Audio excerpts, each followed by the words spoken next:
merci tout le monde d'être là, mais j'ai envie de dire surtout merci à nos deux invités que je vais présenter tantôt. Alors, les collations humaines, c'est quoi? Les collations humaines, c'est une formule qui se veut conviviale, dans laquelle on a, j'oserais dire, deux spécialistes qui viennent discuter autour du feu. Il n'y a pas le petit feu, là, mais on va prendre pour acquis que la table, c'est un espèce de petit feu qui viennent discuter autour du feu. On a eu une première collation humaine qui a porté sur la sécurité, le nouvel ordre mondial et les dépenses en matière de défense. On a eu une deuxième collation humaine avec, entre autres, Christophe et Jean-François qui sont venus parler de ségrégation scolaire. Et cette fois-là, on a deux enseignantes du département de psychologie, Marie-Hélène Martin, qui est spécialisée en psychologie organisationnelle, et aussi Mélissa Lortie, qui est neuropsychologue, clinicienne aussi, en tout cas qui l'a été pendant longtemps, docteur en psychologie, et qui s'intéresse énormément, je vais dire au terme général, là, de la neurodiversité, je pense qu'on peut dire ça comme ça, qui va organiser aussi la Semaine des sciences humaines l'hiver prochain sur ce thème-là de la neurodiversité. Un thème très intéressant. Donc, je vais vous laisser, les filles. Merci d'abord, évidemment, d'avoir accepté de venir faire la collation humaine. Et puis, sans plus tarder, je vous laisse prendre le temps de discuter de ce sujet passionnant. Et je laisse mon micro à Marie-Hélène. C'est bon? Merci. Merci beaucoup. Merci, Antonin. Salut à tout le monde. Vous m'entendez bien? Yes? Super. Aujourd'hui, un thème spécial. Je ne sais pas si vous l'avez déjà entendu. Donc, catégoriser pour comprendre ou pour exclure. On va essayer d'en comprendre un petit peu plus par le biais de nos expertises respectives. Donc, Marie va nous apporter des notions de base. Oui, j'ai pris l'angle du développement identitaire, en fait, pour parler de ça. Puis je vais laisser à ma collègue parler davantage de neurodiversité, parce qu'on va l'appliquer, dans le fond, les concepts que je vais vous amener peuvent s'appliquer à différentes catégories sociales là, qu'on pourrait faire, mais là, on va prendre la neurodiversité comme point d'ancrage pour la conférence. Puis je trouvais que, pour collation, pour la discussion. J'avais personnellement un questionnement individuel. Je parle d'identité, tout ça. Puis je trouvais qu'en toute transparence, vu qu'on aborde ça, je voulais vous informer que moi, d'une part, je vis aussi ce thème-là, on pourrait dire, de l'intérieur. J'ai moi-même un diagnostic de double exceptionnalité. Je vais laisser Mélissa en parler un peu tantôt. Fait que je trouvais ça...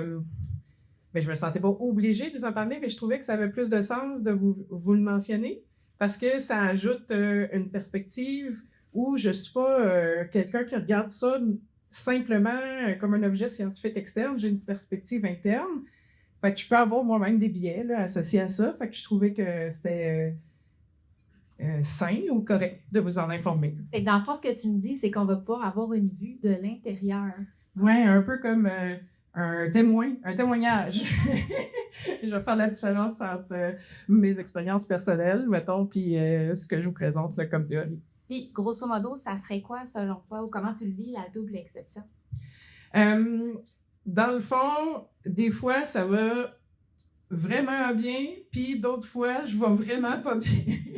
Dans le fond, c'est comme si je sentais que j'avais comme des belles forces, mais aussi des difficultés que je suis pas capable de pallier ou de contrôler. Puis que c'est frustrant. Je trouve que c'est frustrant. Je me sens comme pas cohérente dans le temps, tout le temps. Hein? On dirait que... Une variance. Oui, c'est ça, je me sens variée. Pour en revenir avec le thème d'aujourd'hui, est-ce que tu as senti déjà que le regard externe va avoir des points d'interrogation par rapport à cette variance-là que tu fais? En fait, c'est ça, on va en parler tantôt de l'impact de l'externe sur l'identité, puis le fait que je me pose la question, je le nomme-tu, je le nomme-tu pas, comment le monde va réagir, qu'est-ce que ça va comment ça va être interprété, ça joue. Fait que je trouvais que, je peux le nommer parce que ça, c'est quelque chose, je me disais, je sais pas, tu sais, j'étais pas full à l'aise de pas le dire, puis j'étais pas full à l'aise de le dire. Dans le fond, c'est que ce que tu nommes, si je comprends bien, je vais faire ici, je vais faire des reflets. Ça, c'est bien important. Donc, ce que tu nommes, c'est quand on vit une différence, notamment si on a une entité diagnostique dans notre dossier, par exemple, on peut avoir eu de la dépression, de l'anxiété, du TDAH, de la douance. Ça peut être un trouble de la lecture, de l'écriture. Des fois, on n'a même pas de diagnostic, mais on a des difficultés. Puis ça peut faire en sorte qu'on n'a pas nécessairement envie de partager, dans le fond, aux gens, parce qu'on peut sentir le regard externe comme si on pourrait après se sentir exclu. Ouais, comme si on pouvait être associé à une catégorie de personnes à laquelle on ne voudrait pas être associé ou on n'est pas sûr qu'on veut avoir des caractéristiques à laquelle on associe cette catégorie. J'adore. Belle introduction, merci beaucoup pour cette confidence. Ça veut dire que Marie-Hélène se sent en sécurité quand on aime ça. Fait que sans plus tarder, on peut y aller peut-être avec des petits concepts que tu nous avais préparés. Oui, c'est ça. En fait, je trouvais que c'était important de parler de l'utilité générale là, de la catégorisation. Là, je parle de catégorisation. On va regarder un peu plus la catégorisation sociale, là, qui est un phénomène là, cognitif où on va on va mettre des gens dans des catégories. On va associer des personnes ensemble dans des catégories. Comme, mettons, toutes les blagues qui commencent par il y a juste 2 types de personnes dans la vie. Ceux qui, ben, tu sais, ça puis ça, quand on associe des personnes de même, ben, c'est une catégorie sociale. Peut-être quand moi j'étais jeune, ça fait quand même un petit moment que j'étais jeune, on avait les preps. Ça, c'est des gens qui s'habillaient super propres. On avait les yo. Ça, c'est ceux qui avaient des culottes très larges. On avait des punks. On avait des grunge. Est-ce que vous savez ce genre de catégorie-là, vous aussi? Ouais. Puis ça, c'est rendu... Est-ce qu'il y a des nouveaux noms maintenant? Je suis curieuse. Je sais qu'il y a des emo, il y a des furry. À part ça, y a-t-il d'autres groupes d'appartenance qui appartiennent à votre génération, juste par curiosité?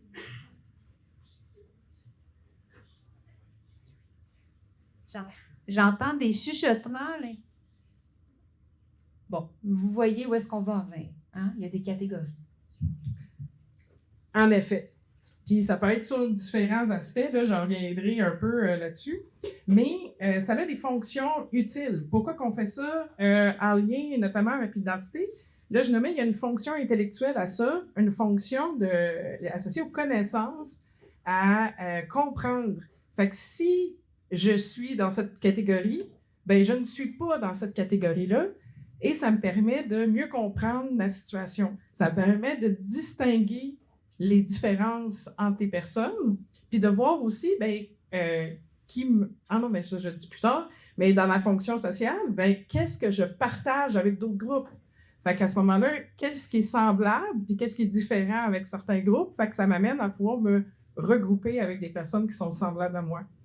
Notamment, on pourrait avoir la gauche, la droite, quand on parle d'orientation politique. Fait que si je me reconnais comme étant de droite ou si je me reconnais comme étant de gauche, au niveau intellectuel, on pourrait décrire qu'est-ce que c'est la gauche, qu'est-ce que c'est la droite. Puis au niveau social, on peut associer différents partis politiques, différentes associations qui vont, les syndicats par exemple, qui vont être associés plus à la gauche. Là, on a différents aspects être comme ça qui vont nous aider à se situer dans ce monde-là. Puis tout ça va avoir un impact sur ce que j'appelle la fonction identitaire, là, ici, qui est comment je me perçois puis comment je me construis comme image de soi comme personne.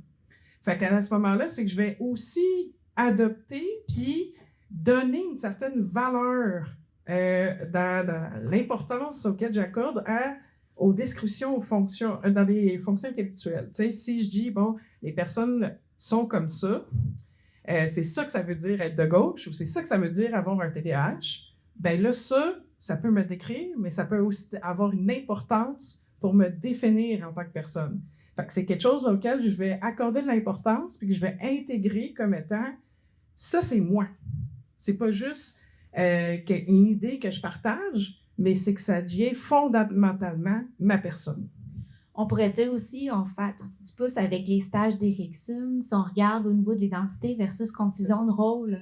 Hein? Fait que quand on est adolescent ou jeune adulte, on va aller chercher différentes expériences pour voir dans quel groupe je me situe. Puis c'est normal, c'est une tâche qu'on a tous à faire pour finalement mieux se définir. Puis au début, c'est un petit peu plus rigide, notre exploration. Fait que, par exemple, moi, quand j'étais jeune, vous pensez que j'étais dans quel groupe d'appartenance? Dans les prep, dans les yo, dans les grunge, dans les punks? J'étais une grunge. Ouais, j'ai changé. Donc, j'appartenais à ce groupe-là, par exemple, donc je m'habillais comme ça, puis j'étais plus rigide, c'est-à-dire que je regardais les autres qui étaient prep, justement, puis là, je pouvais avoir des jugements envers eux, dire « Ah oui, on le sait, eux, ils ont de l'argent, ou ils se prennent mieux que d'autres. » Donc, j'accordais les étiquettes, dans le fond. Puis moi, je restais plus dans mon groupe d'appartenance. Puis quand on vieillit un peu, on a un petit peu plus de flexibilité. On se rend compte que les catégories, c'est pas noir ou blanc, mais il y a vraiment toute une nuance. Puis est-ce qu'aujourd'hui, par exemple, je me définis comme une grunge? Je pense plus que c'est dans mon identité, mais je peux être inclus avec plus des valeurs qui sont des fondements au niveau de l'ouverture, de l'inclusion, de la créativité, par exemple. Donc, cette catégorie-là me définit plus maintenant, mais j'ai extirpé qu'est-ce que j'aimais de cette catégorie-là pour l'intégrer maintenant dans mon identité d'adulte. Oui, ben ça fait un super bon lien avec ce que je mets là. Puis là, il y a un mot que moi j'aime bien, mais qui n'est jamais utilisé, presque de part, c'est valence. Valence, en fait, ce que ça veut dire, c'est souvent, on va utiliser le terme valeur, mais j'aime moins ça. Mais quand on parle de valence en psychologie, ça veut dire la teneur positive ou négative. Fait que dans le fond, la valence identitaire, ça veut dire est-ce que j'ai une identité qui est positive ou une identité négative? Puis dans le fond, ça se construit, hein, l'identité. Puis il y a deux aspects qui vont venir jouer sur cette valence-là. Un, les conséquences directes. Fait que, par exemple, j'ai une identité. Si j'ai des privilèges associés à cette identité-là, ben, j'ai des conséquences positives. Si je fais face à de la discrimination, par exemple, j'ai des conséquences négatives. Si mon comportement a des conséquences, comme là, je peux imaginer, par exemple, quelqu'un fait de la misère à valeur, quelqu'un qui oublie la pièce jointe par rapport au courriel, qui va se sentir éparpillé, qui a de la misère à s'organiser. Bien, c'est des conséquences directes. Mais par rapport à ces conséquences directes-là, ou à ce qu'on a comme comportement, il va y avoir aussi la perception qu'on a de l'évaluation des autres. Fait que, par exemple, dans les exemples que j'ai nommés, si j'ai l'impression que les gens voient comme quelqu'un qui est pas professionnel, qui est pas à ses affaires, ben là, ça va donner, dans le fond, en additionnant tout ça, ben, une valence identitaire négative. Donc, si je reviens avec mon exemple, admettons, de grunge, à mon époque, les grunges étaient associés quand même à des gens qui étaient plus déviants. Donc, la valence était un petit peu plus négative versus, par exemple, les preppy qui, eux, étaient plus en harmonie avec les attentes sociétales, admettons. Puis là, on peut faire le pont, parce que ça, c'est le style vestimentaire, mais on peut aussi faire des catégories avec des diagnostics ou des caractéristiques qu'on peut avoir.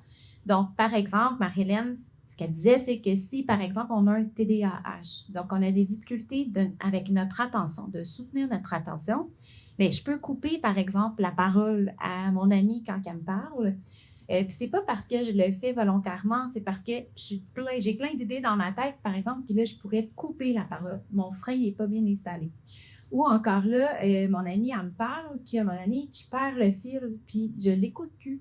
Donc, mon amie, elle peut trouver que j'ai une mauvaise écoute. Et donc, ça peut me donner des caractéristiques qui sont pas appréciables au niveau de la société. Et donc, avoir une balance négative. Puis les personnes, on veut fondamentalement chercher à avoir une identité positive.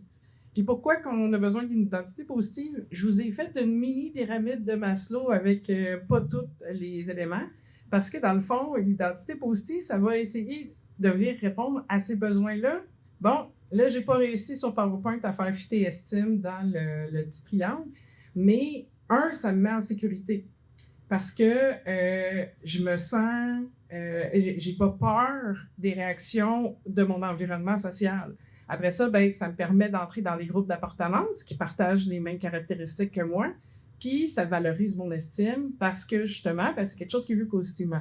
Ce qui fait que je peux aussi transformé ma façon de voir, non, on parlait, mettons, de TDAH, mais le fait d'être grunge, dans m'opposer, par exemple, aux attentes sociales pour développer cette estime-là positive. Puis je vais venir aussi choisir, par exemple, c'est quoi les rétroactions que j'écoute. Tu sais, je vais peut-être me mettre à suivre sur les réseaux sociaux des gens qui vont favoriser l'identité grunge, là, si je disais ça, ou des identités alternatives, puis ne pas écouter, par exemple, des personnes qui pourraient valoriser d'autres styles. Puis là, à ce moment-là, ben, ça me permet de développer cette identité positive-là associée à ça. Et là, ben, ça, je suis sûre que vous pouvez voir certains dangers là, qui peuvent venir associés à ça.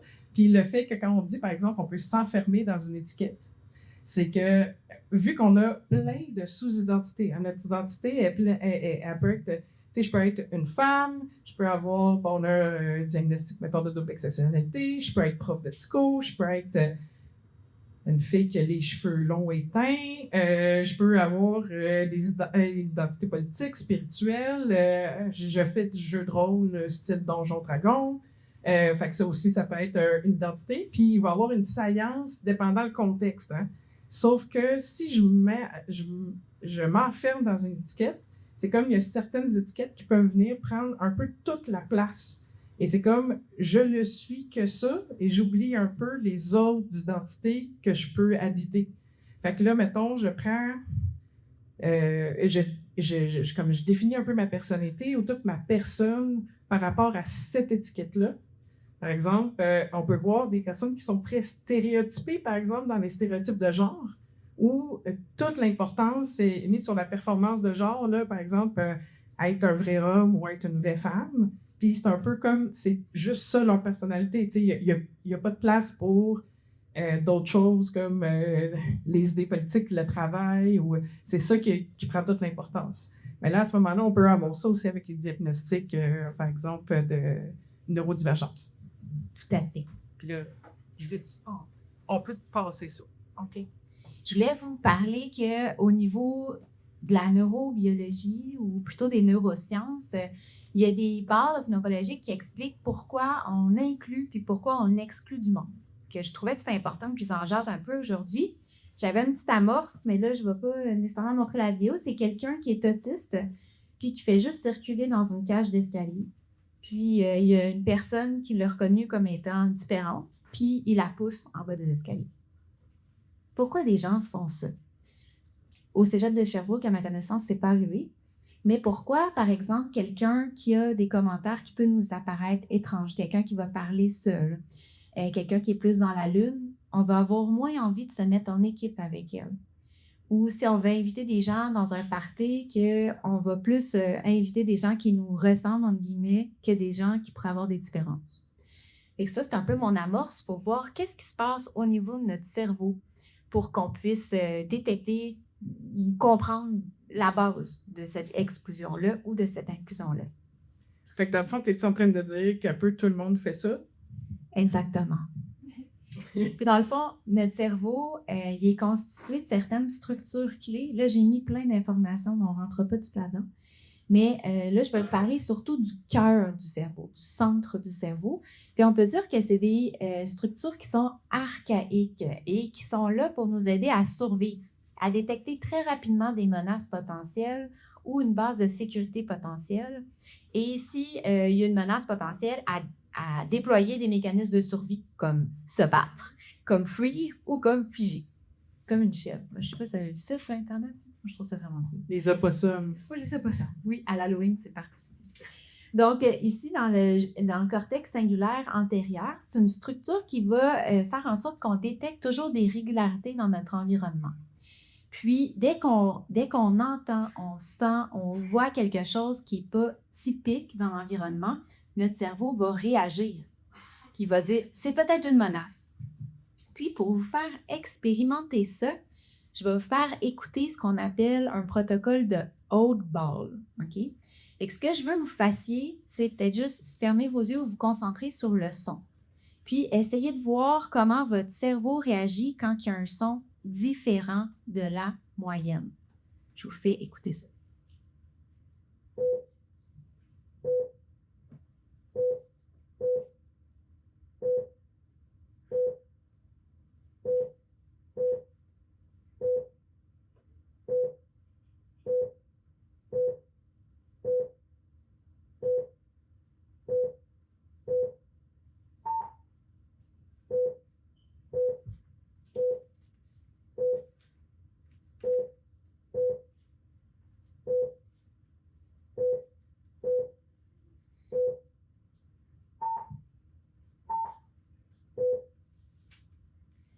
Donc, ce qu'on peut ressentir quand on écoute le haut basse, c'est au début, le son il est nouveau. Donc là, notre cerveau, il dit « Ah, c'est nouveau, on va y porter attention. » Puis très rapidement, il va réaliser qu'il y a un pattern qui revient. Puis là, on tombe un peu dans un mode « c'est plat ». Puis tout d'un coup, oups, il y a un nouveau son avec une nouvelle fréquence. Puis là, hop, notre cerveau, il doit y porter davantage attention.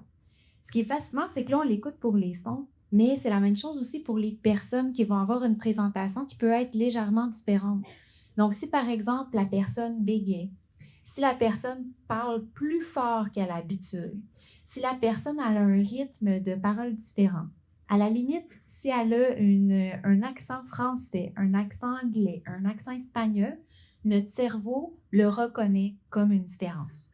Et ce qu'il faut comprendre, c'est qu'à la base, on est équipé avec un système qui est là pour détecter les différences. Ensuite, on a une autre structure qui est au plus profond de nos cerveaux. En fait, c'est deux petites structures en forme d'amande qui s'appellent les amygdales. C'est pas ceux qu'on a dans notre gorge, c'est ceux qui sont dans le fond de notre cerveau. Puis ça sert vraiment d'alarme. Donc, quand on perçoit une différence comme étant vraiment différente de nous, ça va vraiment mettre en place une alarme réelle. Donc, on va sentir notre cœur qui bat plus vite. On va être hyper vigilant. On va se concentrer sur les expressions faciales des gens. Donc, si par exemple, la personne se met à bégayer, elle a un accent différent ou elle a une présentation visuelle qui est différente de ce que je suis habituée de voir, je vais avoir un focus qui est particulièrement intense sur cette personne-là, puis je vais me mettre à détecter ou à analyser ses moindres faits et gestes pour voir est-ce qu'elle pourrait présenter une menace. Là, je pense que ça serait intéressant que tu nous parles un peu des biais. Qu'est-ce que tu en penses? Ben c'est ça. Puis je trouve ça intéressant parce que là, on voit, c'est vraiment des structures qui sont primitives. Puis là, juste pour me soutenir, je vais retourner à ma diapo où je parlais de biais. Puis on a un paquet de biais qui vont nous aider à comme justifier un peu nos réactions ou organiser nos réactions par rapport à ça, puis qui nous amènent on parlait du besoin d'identité positive, mais à comme consolider notre identité positive. Puis, la catégorie, hein, c'est que là, je vois une différence. Fait qu'on a l'autre, puis il y a moi, dans le fond. Puis là, comment moi et l'autre, je peux le distinguer? Bien, on va avoir ce phénomène-là où on va avoir des biais qui vont favoriser une vision positive de mes caractéristiques, puis qui vont amener, justement, parce qu'on a déjà un sentiment, tu sais, de se préparer à une menace, bien, comme ça va venir justifier le fait que je me méfie de la différence, dans le fond. Puis, on parle de biais cognitif parce que c'est pas basé sur des faits, là, c'est basé sur une orientation de notre perception. Fait que ce qu'on perçoit, c'est des différences. Là, après ça, comment on juge ces différences-là? Bien là, c'est là que ça va amener. Puis, oui. Bien, moi, j'avais d'autres structures peut-être avant. Même vas-y. L'insula, c'est une autre structure interne. Puis elle, ça va faire en sorte que soit qu'on va ressentir un dégoût, et que si la personne est différente de nous, on peut ressentir intuitivement du dégoût. Tu sais, est-ce que c'est en notre contrôle? C'est pas en notre contrôle. Et quand la personne est trop différente de nous, on peut ressentir des sentiments qu'on dit aversifs. Puis, au contraire, si la personne, elle nous ressemble, là, on va se sentir plutôt dans un sentiment d'appartenance. On va se sentir valorisé. La structure qui nous aide à nous sentir valorisés, c'est le striatum. Ça, c'est ça qui nous donne des récompenses sociales. Les récompenses sociales, là, c'est, admettons, quand on a beaucoup de likes sur une photo qu'on a postée sur Instagram, sur Facebook ou sur TikTok. Plus qu'on a de likes, tu sais, le sentiment qu'on ressent, là, c'est de la dopamine. Bien, ça, c'est en lien avec le striatum. Fait que plus que les autres nous donnent la valorisation, puis de l'amour, puis qu'on se sent apprécié, puis inclus, plus cette structure-là est activée. Puis au contraire, quand on est mis de côté, puis mis à l'écart, cette structure-là, on pourrait dire, entre guillemets, qu'elle s'épeint. Peut-être avant d'aller dans les blics, c'est bon. Il y a un rôle vraiment important après ça de notre cortex frontal. Fait que ça, c'est la structure qui se développe en dernier. Présentement, si vous êtes au cégep puis vous avez moins de 20 ans, pour la plupart, votre lobe frontal n'est pas encore pleinement développé.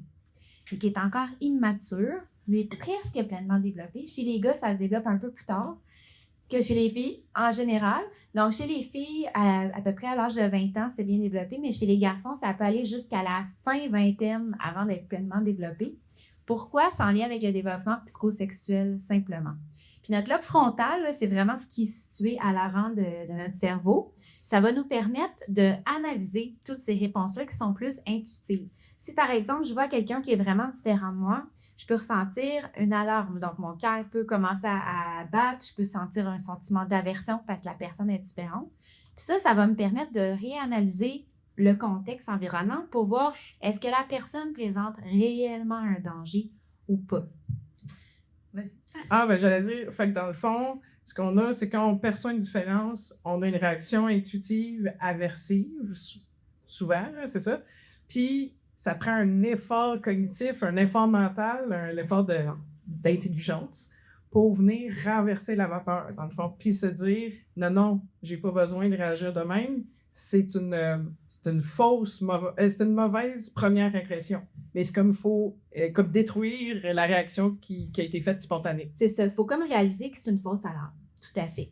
Puis c'est grâce à notre lobe frontal, dans le fond, qu'on peut faire ça. Fait que notre lobe frontal va nous permettre d'inhiber ces préjugés-là. Hein? Fait que quand on ressent une aversion comme ça, on va se dire « Ah non, finalement, c'est une fausse alarme.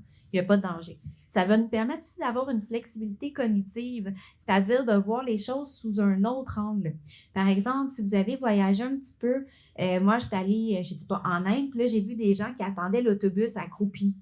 Mais quand je suis en Inde, puis je vois des gens accroupis, ça ne me stresse pas, puis je suis comme « Wow, c'est bien fascinant ici, attendre l'autobus accroupi. » Si je vais à Sherbrooke ou à Montréal, puis je vois du monde qui sont accroupis, qu'est-ce que je vais me dire?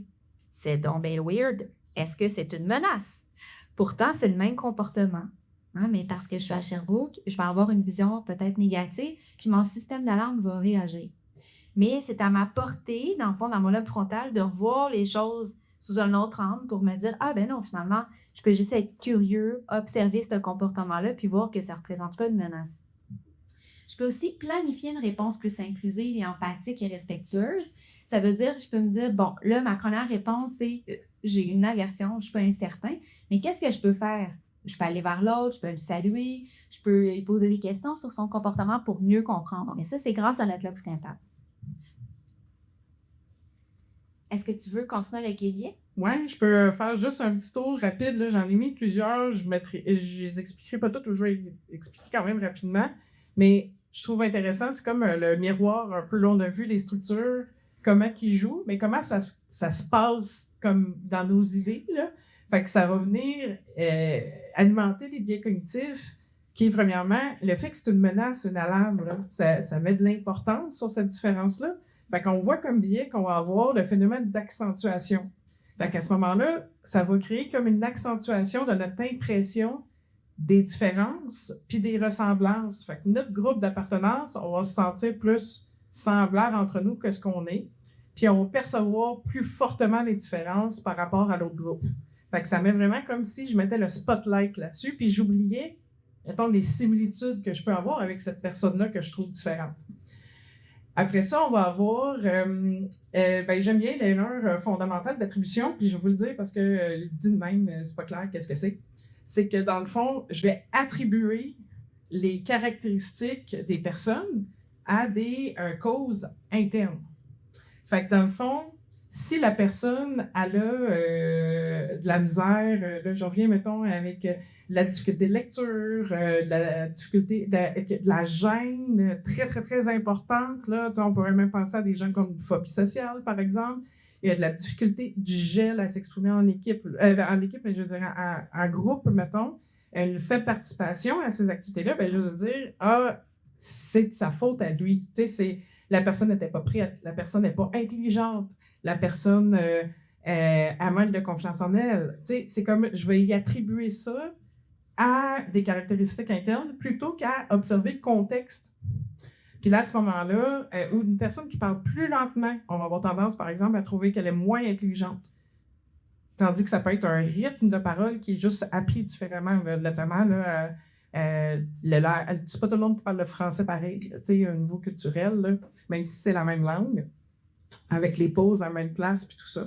Fait que ça, on va attribuer ça, puis après ça, on a l'effet de halo qui embarque, qui est, ben si je constate une caractéristique positive chez toi, je vais avoir tendance à t'associer différentes caractéristiques positives. Là, c'est en plus, tu me ressembles. T'sais. Fait que là, à ce moment-là, je vais t'attribuer différentes caractéristiques positives. Et si je vois une caractéristique que je perçois négative chez toi, je vais avoir tendance à t'accorder d'autres caractéristiques négatives. Ce qui fait que, par exemple, on le sait, là, s'il y a un présentateur qui arrive bien habillé, qui s'exprime bien, qui a des cheveux bien peignés, on va avoir tendance à y accorder une plus grande crédibilité que quelqu'un qui arriverait un peu débraillé, là, mettons, puis les cheveux en bataille, mettons. Fait que ça va faire en sorte que on va comme accentuer là, notre vision positive ou négative. Puis là, je pense que j'avais mis aussi le biais pro-endo-groupe. Fait qu'en fait, qu'on a une tendance, dans le fond, à favoriser les gens qui nous ressemblent, auxquels on associe notre groupe, avoir une vision positive. Puis si, en plus, notre identité, puis là, je fais un lien avec ce que tu disais, le Stade Erickson, si mon identité est fragile, est en construction, par exemple, je suis un adolescent qui essaye de se trouver une place dans la vie, mais je suis un jeune professionnel qui essaye de se trouver une place dans la vie, ou je viens de recevoir un diagnostic, par exemple, de trouble de santé mentale ou de neurodivergence ou peu importe, bien, c'est fragile au sens que c'est nouveau, c'est une identité que j'essaie d'adopter. Et là, pour protéger cette identité-là que je veux, qui est en développement, je vais être plus rigide, puis je vais plus rejeter les identités opposées. Fait que la mienne est bonne, les autres sont pas bonnes. Puis plus mon identité va être solide, plus je vais être flexible. Moins je vais percevoir les autres comme étant différents, comme une menace. Fait que plus je vais pouvoir avoir comme une attitude de vivre et laisser vivre, mais quand mon identité est fragile, je vais avoir tendance à réagir davantage aux menaces. Fait que ça l'explique un petit peu pourquoi une personne pourrait faire un geste aussi grave que ça. Puis même chose au niveau des micro-agressions aussi. Fait qu'un des antidotes, dans le fond, à tout ça, c'est de dire de ne pas juste écouter nos structures internes, là, quand on a une alarme, d'être capable de se dire, OK, je ne vais pas alimenter ça, je vais vraiment essayer d'observer dans l'environnement, est-ce que réellement c'est une menace? Et plus j'ai une identité, dans le fond, qui est plus clairement établie, moins je vais être effrayée par la différence des autres personnes. Là, je vais parler un petit peu de neurodiversité. Ah, ça a été coûtant. Si on a le temps. Fait que ici, ça, c'est de la neurodivergence. Fait que la neurodivergence, ça inclut vraiment beaucoup de choses. C'est des diagnostics qu'on peut donner aux gens. Donc, par exemple, l'autisme, le syndrome de Gilles de la Tourette. Ici, il y a la dépression et l'anxiété. Parce que la dépression et l'anxiété, quand on l'a de façon chronique, ça va modifier nos structures. Donc, les structures internes deviennent plus importantes, dont notre amygdale. Celui-là qui fait l'alarme, elle devient vraiment grosse, qu'elle réagit aux moindres signaux de danger potentiel. Puis, ça va réduire beaucoup l'activation de mon lobe frontal. Donc, celui que j'ai besoin pour être plus rationnel et observer les caractéristiques de l'environnement. Ça veut-tu dire que je peux pas juste te dire « arrête de stresser pour rien » ? Oui! C'est ça, c'est hors de contrôle. L'amygdale, elle est comme... Ensuite, j'ai dyslexie, dysorthographie, dyscalculie, dysplasie. Donc, c'est plus des troubles au niveau de l'apprentissage. Donc, c'est vraiment des jeunes qui fonctionnent différemment et qui peuvent avoir des difficultés au niveau de l'expression, de la parole, de la lecture, des mathématiques. Puis c'est pas comme s'ils font un choix, leur cerveau est câblé différemment. C'est pas qu'ils ont des trous dans leur cerveau, là. C'est plus que les fonctions sont attribuées à d'autres choses, OK? Fait que c'est des gens qui ont des très grandes forces aussi, mais ils ont une faiblesse spécifique dans ça. Il peut y avoir la dyspraxie, ça c'est plus une difficulté visuomotrice, donc des gens qui pensent toujours, qui foncent dans des cadres de porte, des gens qui échappent des objets, qui cassent des choses, qui n'arrivent pas à bien structurer leur opération mathématique, puis là, ils additionnent des mauvaises colonnes ensemble, par exemple, ou ils sautent des lignes. Ça, c'est plus dans la dyspraxie. J'ai le HPI, donc le haut potentiel intellectuel. On peut se dire, ben voyons, si t'es intelligent, pourquoi qu'on se mettrait là? Il n'y a pas de problème dans le HPI. Ça veut dire, je vous dirais, moyen. Hein? Tu pourrais nous en parler un petit peu? Puis, après ça, on a le TDAH qui a des particularités attentionnelles, l'hyperactivité ou l'impulsivité. Chez les femmes, ça peut se manifester plus par une hyperactivité mentale. Donc, j'arrête pas de réfléchir, puis je suis pas capable de mettre un frein à ça. On peut voir qu'il y a un petit lien avec l'anxiété, avec le petit hamster qui roule constamment. Puis on a aussi le handicap intellectuel, qui était anciennement appelé la déficience intellectuelle. Donc, on peut avoir des limitations au niveau de notre capacité à avoir de l'abstraction, mais être capable de fonctionner dans la vie comme lire, écrire ou encore là, occuper un emploi. Puis en fait, c'est ça, je prendrais la balle au bon pour parler, vu qu'on parle de diagnostic, puis comment faire le lien avec les étiquettes. Tu sais, qu'on peut avoir, puis quand je disais la fonction intellectuelle qui peut nourrir une identité, puis que je parlais des dangers de s'enfermer dans une étiquette, mais il y a aussi, au début, je parlais de l'utilité d'avoir des identités pour pouvoir se définir. C'est comme à la fois utile, puis à la fois possiblement dangereux. Mais, mettons, moi, dans mon cas, quand on parle de double exceptionnalité, là, c'est que j'ai un TDAH, puis une certaine douance. Fait que pas... tu sais, ça veut pas dire que je suis capable d'aller à l'université à 10 ans. Là. C'est juste que j'ai de la facilité avec certaines capacités intellectuelles, puis d'autres qui sont vraiment plus limitées. Et ce que ça fait, c'est que moi, j'ai été taguée, mettons, à l'école, une étudiante performante. Fait que moi, ça allait bien. Sauf que moi, dans moi, je savais que ça allait pas tout le temps bien. Puis comme j'étais taguée performante, ben, je voulais maintenir cette idée-là. Moi, je me suis mis à faire beaucoup d'anxiété, par exemple, au primaire, pour cacher mes difficultés. Parce qu'avec mon TDAH, il y avait plein d'affaires que je faisais, que j'avais plus de difficultés. Je le savais que j'oubliais beaucoup de choses. J'oubliais de faire mes devoirs, j'oubliais ma boîte à lunch, je perdais mes effaces puis mes mitaines. Je participais beaucoup en classe. J'avais de la misère à rester assis puis pas parler. Fait que moi, ma manière, c'était de participer en classe à ouvrir la main. Mais des fois trop. Mais là, on me disait, il faudrait que tu laisses les autres parler. Mais là, si je laissais les autres parler, je dérangeais. Puis là, j'étais plus une bonne élève. Fait que là, j'avais cette difficulté-là. Puis j'essayais de masquer, contrôler tout ça. Et ça me faisait faire quand même beaucoup d'anxiété parce que c'est comme si j'avais l'impression que j'avais pas de place pour ça. Tu sais, je voulais correspondre à l'idée de la bonne élève, mais je trouvais ça tellement difficile. Puis, j'ai eu quand même beaucoup d'absentéisme. Je me suis mis à faire beaucoup de migraines. Puis ça l'a arrêté au cégep. Fait qu'au cégep, quand on a eu beaucoup moins de pression, de structure, tu sais, c'est aidant là, pour beaucoup de monde, là, le soutien là, qu'on a, toujours les profs qui prennent, tu sais, qui sont, tu sais, l'obligation d'aller à l'école, toutes ces structures-là. Mais moi, quand je suis arrivée au cégep, ça a comme fait un relâchement. C'est comme, tu sais, il y a moins, il y a comme plus de place pour faire tes affaires, mettons, tes devoirs à la maison, plutôt que faire des travaux en classe, parce que si t'es pas concentré en classe, tu perds ton temps, puis là, t'as pas l'air d'une bonne élève. Tu sais, il y a tous ces aspects-là, puis moi, j'ai comme arrêté quasiment automatiquement de faire ces migraines-là. Puis j'attribue ça beaucoup au fait que, ben, j'étais mieux. Tu sais, moi, j'étais mieux avec cette distance-là, parce que vu qu'on me regardait moins comment je faisais les affaires, j'avais comme moins de pression, je pouvais plus m'adapter. Puis si l'après-midi, j'étais plus disponible mentalement, ben, je pouvais travailler le soir ou la fin de semaine sur mes affaires. Fait que, tu sais, ça joue, oui, ça. Mais c'est ça, dans le fond, ce que tu dis, c'est que chaque personne, dans le fond, oui, on peut avoir une étiquette. Là, ça veut dire que, par exemple, on peut avoir de la douance, on peut avoir du TDAH, etc. Mais chaque personne, dans le fond, on pourrait se retrouver là, c'est plus le spectre de la neurodiversité. Pour ici, être neurodivers, là, on est tous neurodivers. On a toutes des forces et des faiblesses cognitives.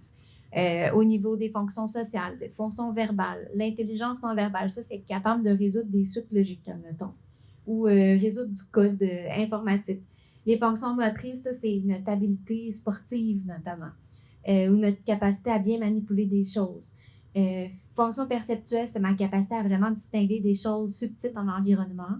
Les fonctions exécutives, j'en ai parlé tantôt, ma capacité à être flexible, m'inhiber, porter attention longtemps, ma capacité de mémoire, ma traitement d'information. Puis ici, on pourrait voir que dans le pâle, ça serait la fonction qui est faible, puis plus qu'on va dans le foncé, plus ma fonction est élevée. Fait que ça fera en sorte qu'on a une signature unique, chacun. Fait qu'on peut tous se retrouver ici avec un portrait de force et de faiblesse sans s'enfermer dans une étiquette.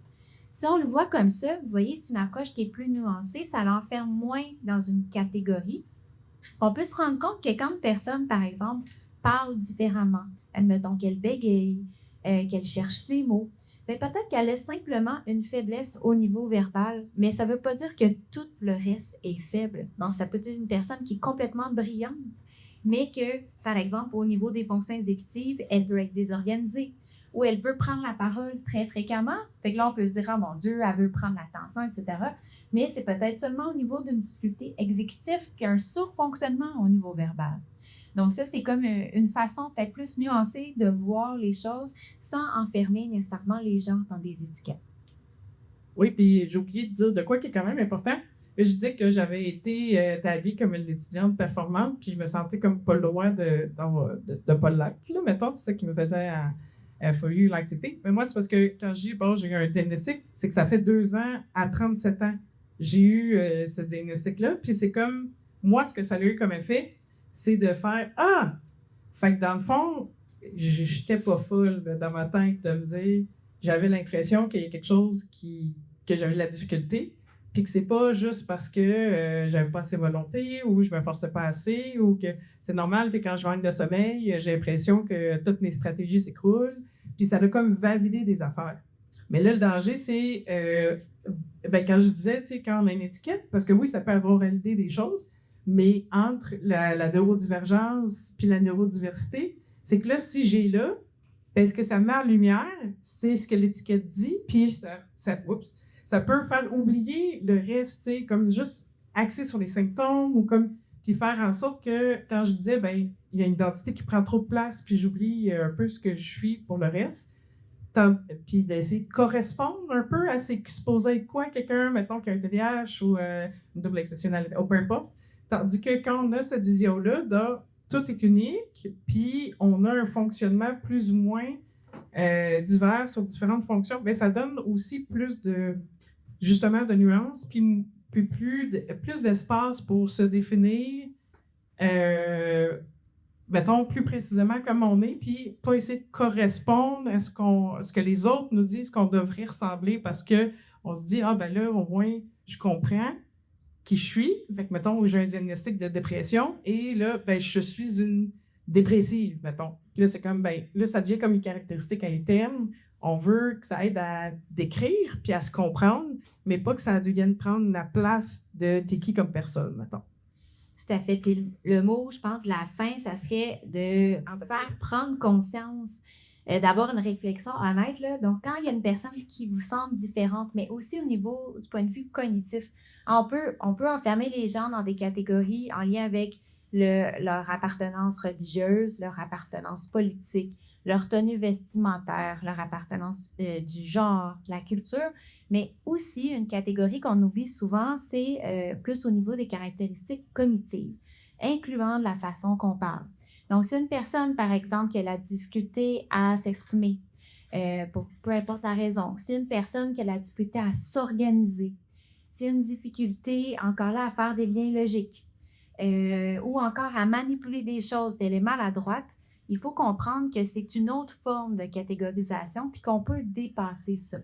Que notre premier réflexe, c'est peut-être d'avoir un raccourci mental puis se dire « Ah, elle est différente de moi, je perçois une difficulté et donc c'est pas moi, hein, je l'exclus. » Mais je peux aussi aller plus loin que ça en utilisant mon lobe frontal, qui est plus développé, pour être plus curieux puis voir avec la personne, ben qu'est-ce qui se passe? Comment tu vis ça?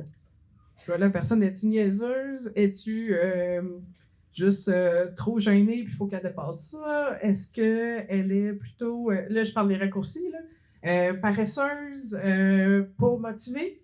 Tu sais, ben là, si la personne est motivée, elle devrait être capable de performer à la hauteur que moi, je m'attends à ce que la personne performe. Est-ce que c'est vrai? Tu sais, est-ce que les problèmes qu'on voit, c'est vraiment une question de volonté, de motivation, d'intérêt, de discipline ou ben, c'est des caractéristiques qui sont externes dans le fond. Ben, je dis externes, ça reste leur cerveau, mais en dehors du contrôle de la personne. Fait que c'est ça aussi que d'être curieux, de voir ben, comment ça se passe pour toi, puis pas attribuer ça par ben, la personne n'a pas des bonnes intentions. Je sais que c'est un mot qui peut être utilisé là, à différentes sources, là, mais l'idée de bienveillance, mais de curiosité bienveillante, c'est pas je suis curieux pour trouver d'autres manières de te discriminer, mais plus je suis curieux pour comprendre ton fonctionnement, puis peut-être ouvrir mes connaissances, améliorer mes connaissances, puis accepter que il y a des choses qui peuvent être différentes chez les gens. C'était OK, merci beaucoup.